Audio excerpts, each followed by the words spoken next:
Welcome everybody, I am 6am Comics, and this is reviewing my kids' comics. Last week I promised I'd be less disheveled this week, but I think I'm actually more disheveled, but I did shave, like, a week ago, so anyway, whatever. My office is kind of a mess right now, because I'm working on something, so it's just going to be slightly different format. Just me and Hogan here, talking about my kids' comics, and this week, we'll be reviewing a collaboration between my middle son, Nolan, and my youngest son, Levi. With Levi's latest creation, not Apple Pie Man, thank goodness, but Ultra Levi, and his brand new company, Solar System Comics. So let's check that out. Beginning with the overall presentation, Ultra Levi is a standard triple staple floppy. It's illustrated in black and white with the number 2 pencil, and as stated earlier, features the artwork of Worldwide Comics' CEO, Nolan Marianelli. Now, why would Nolan be providing illustrative work for a competing company? Well, to figure that out, we have to reference one of our older reviews on the channel, Marker Man number 1. If we recall, following his departure from Worldwide Comics, former editor and big brother to Nolan, Milo, teamed up with the youngest brother Levi to create the wildly successful Marker Man franchise, which ultimately launched Nolan's largest competitor in the comic book industry, Arrowhead Comics. The competition between these two rival companies has been fierce, and at times, mildly hostile. So when Nolan caught wind that Marker Man co-creator Levi was planning the creation of a new comic book company, Solar System Comics, LLC, Nolan made sure to get in on ground floor before Milo could involve himself, to ensure that should Solar System Comics take off in any meaningful way, he'd get a piece of the pie, and potentially a partner in crime against the ever-growing Arrowhead Comics. Needless to say, my home is no longer a home.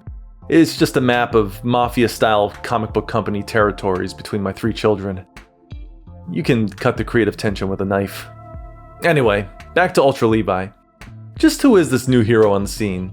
Well, in a nutshell, he's a cyborg with a laser on his head that was given an upgrade by a fallen meteor, similar to the meteor from Super Nolan, giving him not only superhuman or super robot strength, but also the ability to transform into, well, I guess technically anything.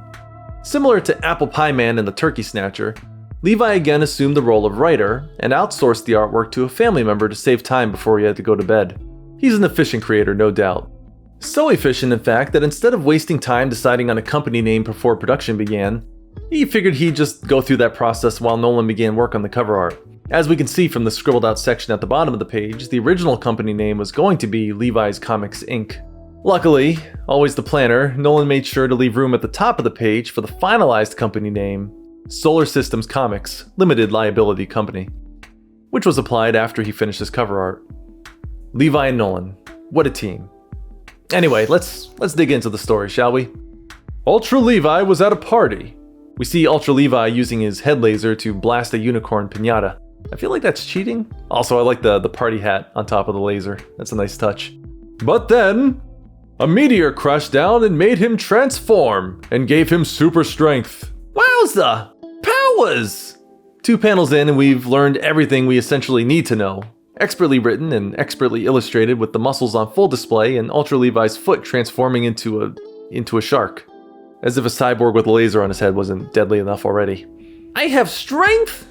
And I can transform? Cool! Now it's time to fight some baddies! Something I always respect about characters in comic books who randomly become imbued with powers. They almost always immediately decide to either become a vigilante or a maniacal villain. Nobody ever just goes back to work and uses their newfound talents to just, make things a little easier at their job or at home. If a meteor landed in my backyard and gave me super strength and the ability to transform, I'd probably just use those powers to get some much needed housework finished, and also clean up whatever mess the meteor left on my lawn. To each his own though. Also, this is the most villainous hero shot I've ever seen in my life. As if nobody at the party noticed what just happened, one of the partygoers lets Ultra Levi know that he's going to save him some cake. I'll save you some cake. Oh, never mind. Burp. Ugh, toot. With a sus face, Ultra Levi slams the disrespectful guest in the face. What is with that arm? Also, that eye is jacked. In a throwback to the Marker Man franchise, the devastation to the man's eye causes it to poof from existence. That is diabolical. I can transform too! Plot twist! Not only did the meteor imbue Ultra Levi with transformative powers, but also this grotesque partygoer as he transforms into a tank with a parachute? Wasn't he already on the ground? Yeah. Before our protagonist can react to this unexpected change of events, the partygoer's cannon blasts him in the face with so much force that it twists his neck around and tangles it in a knot. Gross. Owie! In retaliation, Ultra Levi uses his head cannon to zap our antagonists. I'm not gonna lie, and no offense to Nolan's expert level artwork, but I genuinely thought that Ultra Nolan was shooting lasers out of his belly button here.